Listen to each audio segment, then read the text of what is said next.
My name is John Greendeer. I am serving as the Executive Director of Heritage Preservation. So in our oral tradition, we don't have this tremendously long, elaborate story telling where everything came from and why everything is to be. We have oral tradition that originates from early clan teachings, from early ancestors, from people that had wisdom and knowledge, from people that had the privilege to know more than human beings could ever know. And they mapped out how we were going to survive in the most difficult times. And there is no doubt those times were behind us. Whatever we faced, we were able to stand our ground and be able to feed ourselves, be able to protect ourselves. And so there was relevance to what they did. It came down to our original teachings that we have a fireplace, we have tobacco, we were given life. We must honor that. We must come together, and no one person is going to help. Never alone. You will always have each other to help you out, no matter what happens. More recent history where we transition from what I once called the denizens of the forest and the problem of Wisconsin, or what is now Wisconsin, as the great push for indigenous people to move westward beyond the Mississippi was taking place north and south. Well, not all people moved, not all people left, not all people wanted to leave. And so the civilization that we had, in order for us to survive, we had to share resources. We lived in communities where no one person was hungry, no one person had more than the other. We were cold at times. We were full sometimes, other times. But whatever the case was, we made all these challenges, struggles, and wonderful lives together. And at that time, individual homesteaders and farmsteaders were actually allowed to enter into essential treaties with tribal folks that they had encountered and that may have had residence on property that they desired or staked.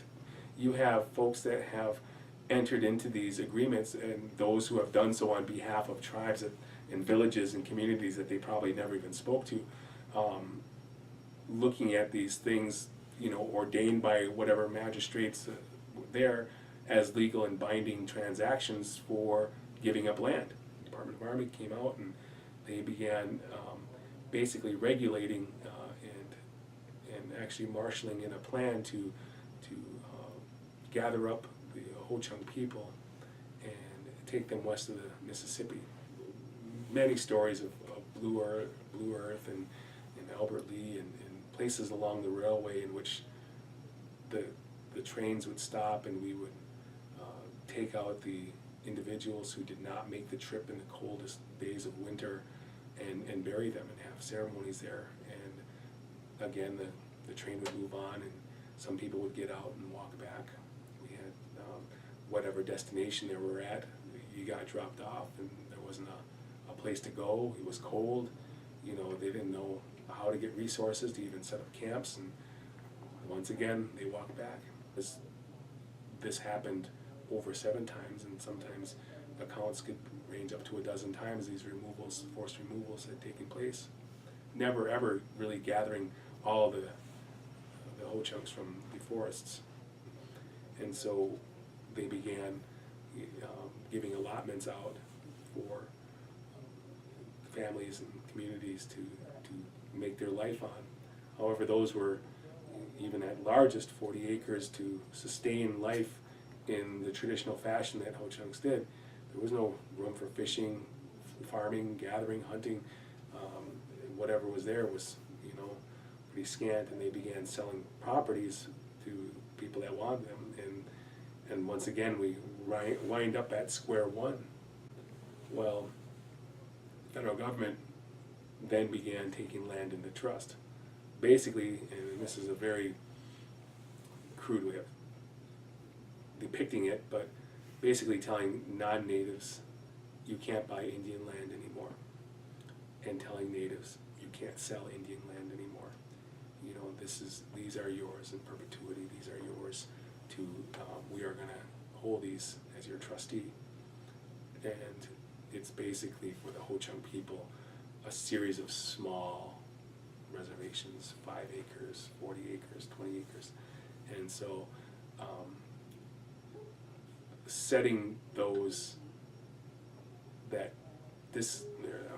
fractionalized land base across several now counties in the state of Wisconsin over the southwestern portion of the state primarily, and then eventually evolving into a governance structure is will probably give you one of the most unique stories of an indigenous nation ever, because my best way to describe how we live today is imagine being the mayor of your town and someone coming over and breaking your town into 14 pieces and scattering them all over the state of Wisconsin. You have jurisdiction over all that 5 acres, that 22 acres, and when you make laws, they govern your properties equivalently. We have communities that are parts of these original homesteads that, you know, we recognize as our districts and our role players in our government. And over the course of the years, 100 years or better, these individual Ho-Chunk communities have taken their own identity, their own way of life. The language is different in these communities. The stories have evolved differently. The practices and norms are differently, but they're still the same family. That we are artists, that we are a sovereign nation, that we are practitioners of our traditional and cultural faith, religious faiths, that we are men, women, old, young. We are, you know, experienced. We are educated. We are, you know, very strong. And you know, we are a nation of communities. We are a nation of individuals. We have a way of life. We have been able to adapt to Western culture and survive, and not only survive, but we've actually been able to succeed. And so, so anyone could come to work with the idea that the language is dying, that the culture is dying, that our veterans are dying, that we're not able to enroll our folks in the emerald ash borer has killed all of our wonderful black ash trees, and it sure makes for a dull day when you look at what could be looked at as an imminent destruction or evisceration of a culture. But Ho-Chunks never really looked like that. They never looked at the world like that.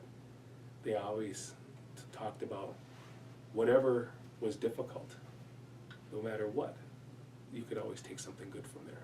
You can always pick something up that's good from there. And that's what we work toward. That's what we need to be doing. You know, I see us thriving.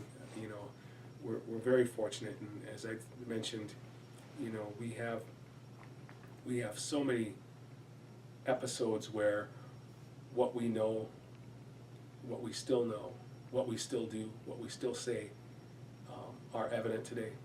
You cannot walk through this building here without hearing the Ho-Chunk language. If you pay attention, someone will be speaking it somewhere. That's a good thing.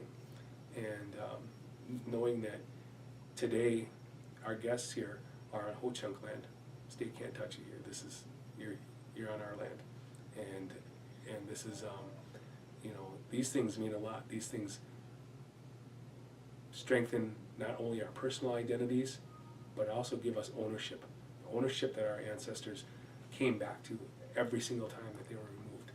This is what they did. This is why they did it.